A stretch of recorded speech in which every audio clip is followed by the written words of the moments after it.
এখন প্লেন আমরা প্রায় 30 মিনিট হয়ে গেছে, এটা উড্ডয়ন করছে। এখন কিছু খাবার টাবার দিবে, আমরা খাবারটা খাবো। দেন দীর্ঘদিতে আল্লাহর রহমতে আস্তে আস্তে আমরা চলে যাবো আমাদের গন্তব্যস্থলে।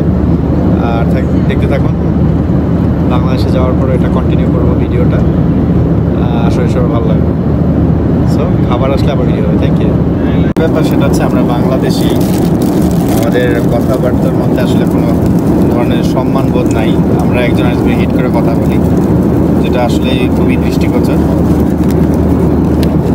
এখানে আমাকে কিছু খাবার দেওয়া হয়েছে, একটা কাইন্ড অফ বিরিয়ানি, চিকেন, কিছু চিকেনের ছোটো ছোটো পিস আছে, আর জিরা রাইস, পোলাও রাইস। সো আমি খাবারটা খাবো, তাহলে তো বলবো আসলে কেমন আছে খাবারটা। একা ভিডিও করছি, তার জন্য একটু সময় লাগছে বা প্রবলেম ক্লিয়ার হচ্ছে। নিচ্ছে খাবার, একটা ব্রেড, পুডিং আর পানির মতো। সো খাবারটা খাই, দেখি কেমন হয়। ঠিক আছে, যেহেতু আমার বাড়ি ঢাকায়, তো আমি বিরিয়ানির টেস্টটা আমি জানি। বিরিয়ানিটা কেমন বানিয়েছে সেটা আপনাদের দেখাচ্ছি। একটু বিরিয়ানি নিলাম,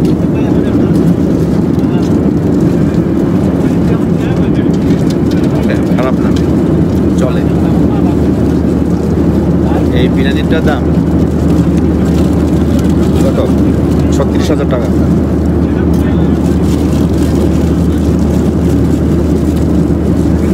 চিকেন খাই,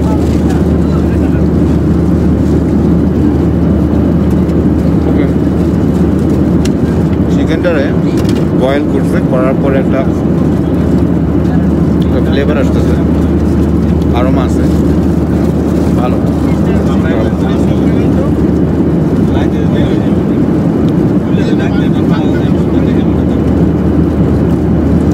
আসলে বেশি অ্যাক্সিডেন্টের কারণে গতকালকে আমি আমার রাতে ডিনারটা করি নাই।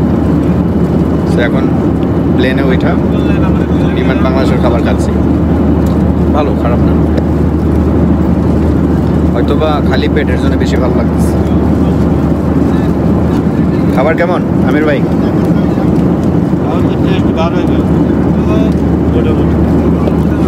এটা হাসি দেন। আসলে ওই ভাইটা একটু যায় না, সমস্যা আছে কিনা, কারণ উনি কথায় কথায় রাগ হয়ে যায়। এটা মানুষ হইতেই পারে, বাট খাবার খাই।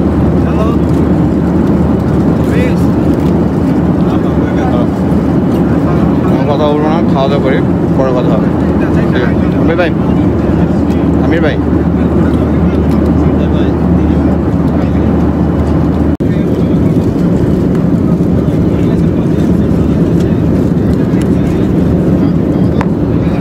আরেকটা ব্যাপার, খাওয়াটা খুব মজা হয়েছে।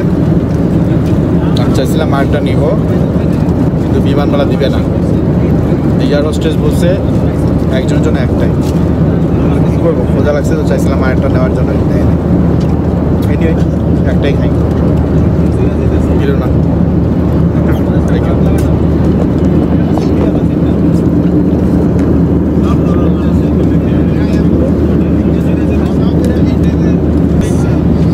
ডেজার্টটা খাই, ডেজার্ট চলে। ওকে, সিট বাই। হঠাৎ করে ক্যাপ্টেন বলল সিট বেল্ট বাঁধার জন্য, একটু প্রবলেম হচ্ছে নাকি আকাশে।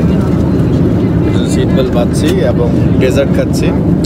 আমার মনে হয় ডেজার্টটা আমি দেবো 3, বিরিয়ানিটা দেবো 10-এ 7।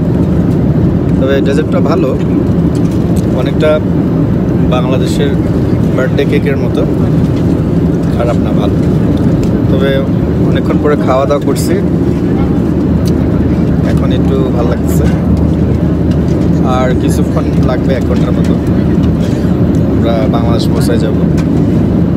সো আর এখন একটু কাঁপতেছে প্লেনটা, যার কারণে ক্যাপ্টেন বলছে সিট বেল্ট বাঁধার জন্য। আর আমি সিট বেল্ট বাইরে রাখছি, আর আপনারাও বাইরে রাখছে, আমিও বাঁধছি। এই তো আরেকটা জিনিস দেখাবো আপনাদেরকে, একটু লাইনে থাকেন। আরেকটা জিনিস দেখাবো, যে বিমানবালাগুলো খাবার দিচ্ছে, তাদের বয়স হবে আমার খালামণি বা মামনিদের বয়সী, বাট তারা কেন যে এই চাকরিটা ছাড়ছে না বা নতুনদেরকে সুযোগ দিচ্ছে না সেটা জানি না। তো চুপ করে আপনাদের দেখাবো। ওকে, এই হচ্ছে বিমানগুলো বাংলাদেশের, মানে খালামণি আন্টি টাইপের, নতুনকে দিচ্ছে না। তারা কেন যে এই বয়সেও বিমানবালার চাকরি করে কে জানে। দেখতে তো পারলেন, মানে বয়স্ক বললাম না, মামানি বা খালামণিদের বয়সী। Choice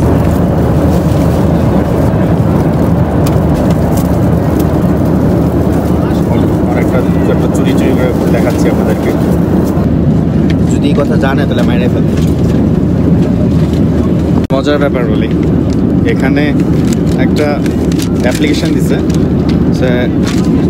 health declaration form. এটা যখন আমি হাতে পাইলাম, তো আমি এখানে দেখছি বাংলা লেখা, বাট আমি সব কিছু ইংলিশেই লিখছি। বাট লেখার পরে যখন আমি এটা রাখতে গেছি, তখন পিছনে দেখি সম্পূর্ণটা এখানে ইংলিশ আছে, বাট আমি ভুল করে লিখে ফেলছি। আর one more thing is more interesting, আমার কাছে একটা কলম ছিল, কলমটা দিয়ে আমারটা পূরণ করার পর আমিরুল ভাইটা পূরণ করতে গেছি, কলমের কালি শেষ। সো একটু ডিসঅ্যাপয়েন্টেড, বাট অনেক মজার ছিল আর কি। একটু মজার ছিল না, একটু ফানি ছিল। তো সেই অবস্থায় এটা ইমিগ্রেশনের জন্য যখন আমি বাড়িতে যাবো সেটা নিয়ে যাবো।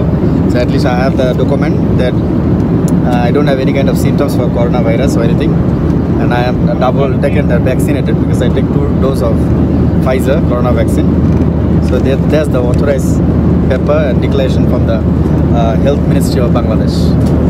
So hello, keep watching, thank you.